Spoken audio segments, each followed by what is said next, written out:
stimule la réflexion, nourrit le dialogue. Kid. Ah, Marc Boilard, bonjour. Rémi, bonjour. Quand j'ai su qu'on allait finir le vendredi de la semaine ensemble. C'est cool, hein? Je sais pas, j'étais tellement content. Là. Tu vibrais. Écoute, j'ai appris quelque chose sur toi que je savais pas. Ton doctorat, tu le fais à l'UQAM. Oui. Ça ressemble à... Je vois des points communs. Moi, j'ai fait mon bac en droit au couche-tard. Ça fait que je me disais, il y a quelque chose. Il y a des liens.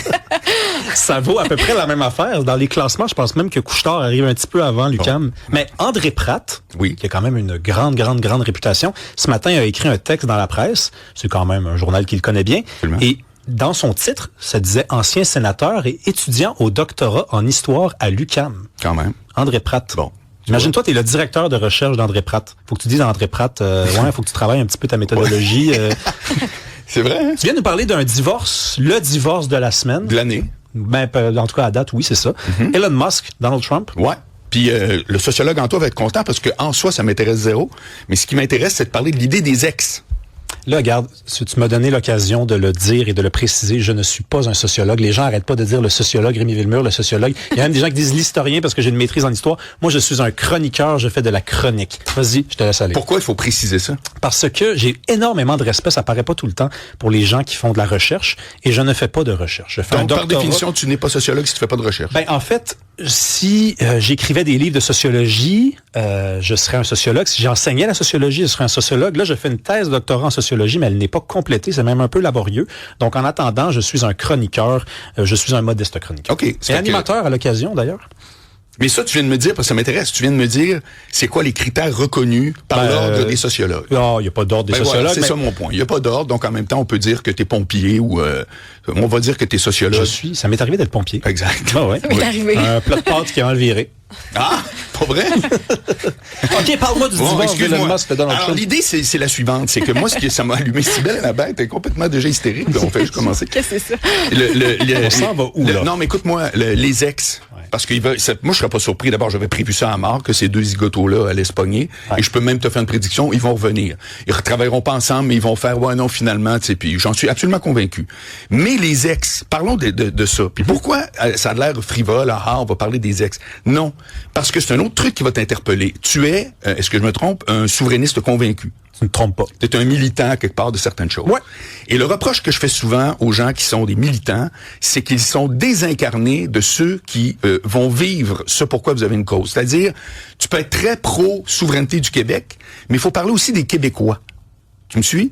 Totalement. Donc, et dans toutes les circonstances, incluant au travail, les problèmes en général sont de nature relationnelle, mais on le voit pas. Les problèmes du Québec, là, c'est pas les finances, là, ça rentre pas tout dans un fichier Excel. Alors, quand on parle des ex, quand on parle de la politique qui s'est passée ça entre lui et lui, telle affaire, c'est des individus qui influencent d'autres individus. Et c'est là que je trouve que c'est fascinant, parce que moi, je sais pas toi, mais moi, entre autres, comme tout le monde, j'ai eu des ex et des amoureuses. Mais t'en as même eu beaucoup, hein. Oui, c'est ça la rumeur. Plus d'ex que d'amoureuses. Ah, mais oui. Voilà. Ça marche de même. Et je sais que mathématiquement, mon comptable trouve que c'est bizarre, mais ça reste quand même une réalité. Mais j'ai eu des amis qui sont devenus des ex. Est-ce que tu as déjà vécu ça? Des amis avec lesquels il y a eu des chicanes et c'est jamais revenu. Ah oui, bien sûr. Et est-ce que tu juges que tu devrais faire un pas vers en avant pour pouvoir les, entre guillemets, récupérer puis relancer ta relation? Écoute, moi, oui, absolument. Oui. Moi, je suis vraiment pas rancunier. C'est un de mes plus gros défauts. Moi, non, c'est une belle qualité, ça. Ben non, en fait, parce que des fois, ça en est même, je me questionne sur ma dignité. Mais tu sais, je pardonne tout. Moi, si c'est sincère de l'autre côté, la vie est tellement courte. Oui, je trouve que c'est très bien, moi. Ben, c'est correct. Moi, je trouve que c'est un défaut. Je suis peut-être trop fier. Bon, en tout cas. Donc, tu as déjà vécu ça. Moi, j'ai déjà vécu ça. Il y a 3 gars, entre autres, Martin, Yves puis Max, qui ont fait des trucs. Puis moi, évidemment que j'ai dû perdre des amitiés que sans trop m'en rendre compte, ou avec l'ego trop fort, tu te dis, ouais, ça c'est carrément de ma faute. Mais je trouve ça très intéressant, cette notion-là, de est-ce que, alors tu as des questions de base qu'on parlera pas aujourd'hui, mais le fameux on retombe dessus avec son ex.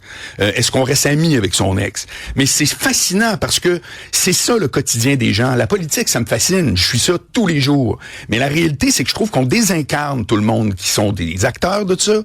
Puis on oublie des fois que, comme je te dis, tu peux être militant souverainiste, mais dans la vraie vie, c'est parce qu'il y a des Québécois. Moi, je prends souvent cette image-là. Si toi, tu souhaites la séparation du Québec, pour laquelle j'ai un grand respect, j'ai pas une position qui est particulièrement arrêtée. T'es un souverainiste, t'aimerais ça. T'es-tu convaincu que 25 ans plus tard, le Québec va ressembler aux raisons pour lesquelles tu veux qu'il soit souverain? Ben, je comprends où tu veux m'emmener. Là. Ouais. Je comprends qu'il faut que d'ailleurs, dans le dossier de... Ben, la réponse, c'est oui en passant. Là. Mais non, tu sais, oui, mais la réponse, moi, je suis pas d'accord. C'est-à-dire, est-ce que je suis convaincu? Est-ce que j'ai la certitude? Ouais. Est-ce que je lis dans l'avenir? Voilà. Non. C'est ça. Non. Sauf que par contre, je connais mon peuple, le peuple québécois, je connais mes voisins, je connais mes amis, je connais le peuple québécois pour l'avoir exploré, j'ai voyagé partout au Québec, je connais l'âme québécoise et je suis capable de, je pense, faire une très bonne prédiction. Pas loin d'être pas mal exact. Mais il y a peu de certitude autour Je suis de d'accord. nous. Là. Non, puis c'est pas une raison pour dire que la cause est moins bonne. Non, je sais, je te suis. Alors, c'est la même affaire. Donc, moi, je t'amène encore un autre point. Vas-y. Par rapport aux ex. On est souvent en train de dire, c'est épouvantable, après 15 ans de mariage, ils se séparent. Ça devrait être une excellente nouvelle. Moi, je n'en reviens pas de ceux qui sont toute la vie ensemble. Ça veut dire que, soit option A, ils ont évolué en même temps pareil, ça se peut pas, ou option B, ils sont, un a évolué tandis que l'autre n'a pas évolué, ça veut dire qu'il y en a un qui s'est résigné. Alors, comment ça se fait qu'on félicite, bravo, 30 ans en couple? Non, mais je te laisse aller. Ils se choisissent, d'être ensemble. C'est complètement faux. Il y en a plein qui c'est des mariages arrangés. Il y en a plein. Il n'y a pas 1% de vrai. Il te fait dos. Et toi, en arrière. Exact. Non, mais les gens se choisissent de faire des efforts et d'évoluer ensemble. Ils font un choix encore plus éclairé parce que c'est pas... Mais pourquoi c'est plus éclairé? Parce que ça fait 20 ans que tu sais que sur les 10 dernières années, mais ça, c'est différent. Je suis d'accord avec mais tu sépares pas du jour au lendemain. Non, mais tu peux rester ensemble. Le monde sont là, bordel est pogné, là. Non, mais ce que je veux dire, c'est que tu peux, pendant 30 ans, avoir eu envie de te séparer 10 fois, mais d'avoir fait le choix de rester parce que tu travaillais, ou des fois te séparer après 15 ans parce que là, ça marche plus du tout. Il y a quand même deux cas de figure. Parfait. Mais c'est lequel que tu te dis, j'ai eu le temps d'y penser le plus entre les deux? C'est celui où tu dis, finalement, je tire la plug. Ouais, mais tu poses une drôle de question. Qu'on essaye. Parce que le temps d'y penser, c'est sûr. Regarde, il y a personne qui peut te dire aujourd'hui que tu prends forcément...